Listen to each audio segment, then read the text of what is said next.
तो दोस्तों कैसे हो आप लोग। स्वागत है आपका एनिमे टॉपिक्स में और एक नई वीडियो के साथ जिसका टाइटल आपने टॉपिक में देख ही लिया होगा, 7 deadly since season 4 episode 2 explained इन हिंदी। दोस्तों मुझे पता है वीडियो बहुत ज़्यादा लेट है, वैसे भी लेट है क्योंकि एपिसोड कल रात को रिलीज़ हुआ था और दूसरा कि मैंने 3-4 दिन से कोई भी अपने चैनल पर वीडियो अपलोड नहीं करा है, तो इसके लिए मैं आपसे माफ़ी मांगना चाहता हूं दोस्तों। पर हम एक प्रोजेक्ट पे वर्क कर रहे थे और वो प्रोजेक्ट मैं आपको बता देता हूं दोस्तों। हमारा चैनल जो है बहुत जल्दी वन पीस के एपिसोड्स हिंदी में ला रहा है दोस्तों। तो अभी के लिए इस वीडियो पे फोकस करते हैं दोस्तों। वीडियो को एंड तक देखना क्योंकि वीडियो बहुत ज़्यादा एंटरटेनिंग होने वाली है। पसंद आए तो लाइक मारना और जो इस चैनल पर पहली बार आया वो इस चैनल को सब्सक्राइब कर दे, जिससे मेरी लेटेस्ट वीडियोज़ की नोटिफिकेशन सबसे पहले आपको मिल जाएगी। अब बिना देरी के शुरू करते हैं वीडियो इस फाड़ू इंट्रो के बाद।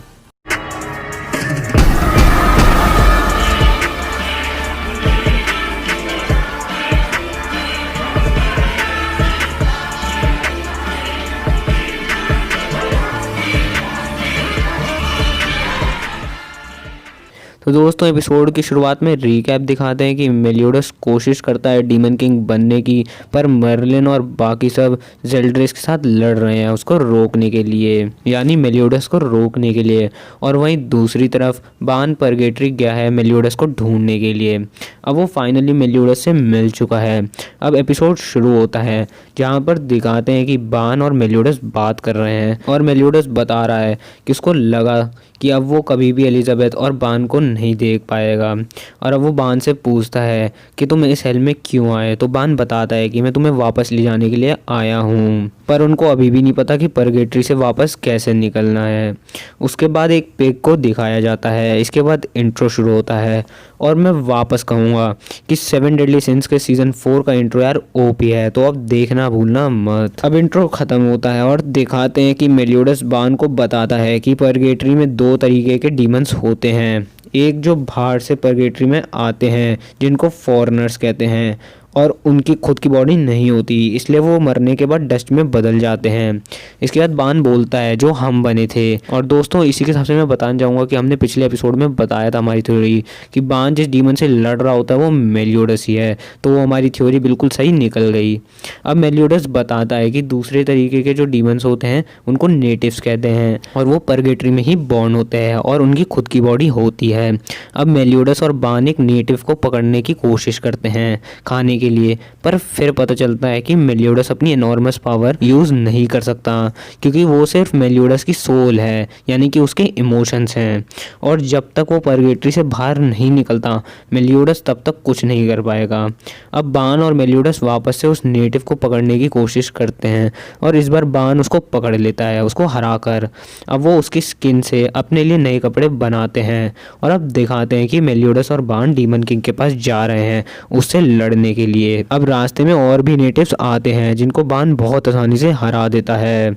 अब मेलियोडस और बान उस पिग से मिलते हैं जो कि हॉक जैसा लगता है और उसका नाम वाइल्ड है और वो बोलता है कि वो उनको डीमन किंग के पास ले जाएगा, पर उसके बदले उसको भी कुछ चाहिए। और अब वो बोलता है कि मैं तुमको डीमन किंग के पास ले जाऊंगा, पर उसके बदले तुम मुझे मेरे छोटे भाई माइल्ड के बारे में बताओ। और माइल्ड और कोई नहीं हॉक है। अब माइल्ड मेलियोडस और बान को अपने घर लाता है जहाँ पर वो बताता है कि डीमन किंग ने माइल्ड को 8 बिलियन ईयर्स पहले किडनैप करा था और दूसरे दुनिया में भेज दिया था। इसके बाद मेलियोडस बताता है कि हॉक उसे 16 साल पहले मिला था और परगेटरी के टाइम के हिसाब से वो सही है क्योंकि परगेटरी में 1 मिनट दूसरी दुनिया के 1 साल के बराबर है। अब मेलियोडस और बान वाइल्ड को हॉक के बारे में सब कुछ बताते हैं और अब सीन शिफ्ट होता है डीमन टेरिटरी में जहाँ पर जेल्ड्रिस ने एक न्यू अटैक एक्टिवेट किया है जिसका नाम ओमिनस नेब्यूला है और उसके एक अटैक से गिल थंडर और हेनरिक्सन बेहोश हो चुके हैं और लुडोशियल का भी बहुत बुरा हाल हो रखा है। अब मर्लिन एक्सप्लेन करती है कि ये मैजिक 3 चीज़ों से बना है। पहला कि ये लिविंग बींग्स को बहुत ग्रेट पावर से अपनी तरफ खींचता है। दूसरा एक ऐसा अटैक जो हमें दिखेगा नहीं, उसके बावजूद वो बहुत चोट पहुंचाएगा हमारे शरीर पर। और तीसरा जेल्ड्रिस को कुछ भी नहीं होगा, चाहे हम कितना ही उस पर अटैक करें उसको कुछ भी नहीं होगा, जिसका सीधे शब्दों में मतलब ये है कि डीमन किंग का मैजिक जेल्ड्रिस को एक ऐसी पावर देता है जो मैजिक अटैक्स को डिसेबल कर सकते हैं। और ये फाइट जीतना मुश्किल है क्योंकि ना ही उस पर फिजिकल अटैक काम करेंगे और ना ही मैजिकल। अब लुडोशिल के पास एक प्लान है और वो एस्कनोर की मदद मांगती है। इसके बाद सीन शिफ्ट होता है परगेटरी में, जहाँ पर बान, मेलियोडस और वाइल्ड जा रहे हैं डीमन किंग के पास। और इसी के साथ ये एपिसोड और ये वीडियो यहीं ख़त्म होते हैं। Thanks for watching this video. दोस्तों अगर वीडियो अच्छी लगी हो तो लाइक मारो यार, एम करते हैं 25 लाइक्स का।